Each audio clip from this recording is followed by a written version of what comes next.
পুলিশের সাবেক আইজিপি আব্দুল্লাহ মামুন সাহেবের আজকে সকালে 2টা মামলায় সোনারেশ দেখাইছে।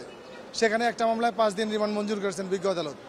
আর এখন 15টা মামলায় সোনারেশ দেখে 10টা মামলায় তাকে রিমান্ড মঞ্জুর করেছেন। এখন 43 দিন, সকালে 5 দিন, সর্বমোট 48 দিন রিমান্ড মঞ্জুর করেছেন।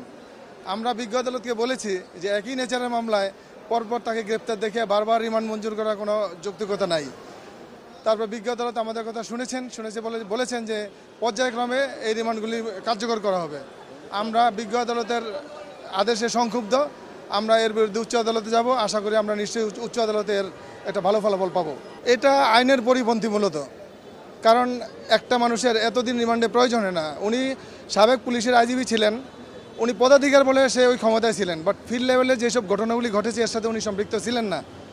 আমরা বিজ্ঞ আদালতকে বলেছি যে ঢাকা শহরটা একটা বিভাগীয় শহর, এখানে ডিসি আছে, কমিশনার আছে, থানার ওসি আছে, এসি আছে, যার যার এলাকায় সে তার নির্দেশে পরিচালনা হয়। এখানে আইজিপি এটার সাথে জড়িত না এই মামলার সাথে। তো আর একসাথে এতগুলি রিমান্ড, এতদিনের রিমান্ড কীভাবে কার্যকর করবেন আমরা বিজ্ঞ আদালতে জানতে চেয়েছি। বিজ্ঞ আদালত বলেছেন একটা মামলা রিমান্ড শেষ হলে একটা মামলা রিমান্ড শুরু হবে, ধাপে ধাপে রিমান্ডগুলি কার্যকর করবেন। পরবর্তী পদক্ষেপ কি? আমরা এই রিমান্ডের বিষয়ে উচ্চ আদালতে যাব। উচ্চ আদালতে গেলে আশা করি যে আমরা এই ব্যাপারে একটা ফলাফল পাবো।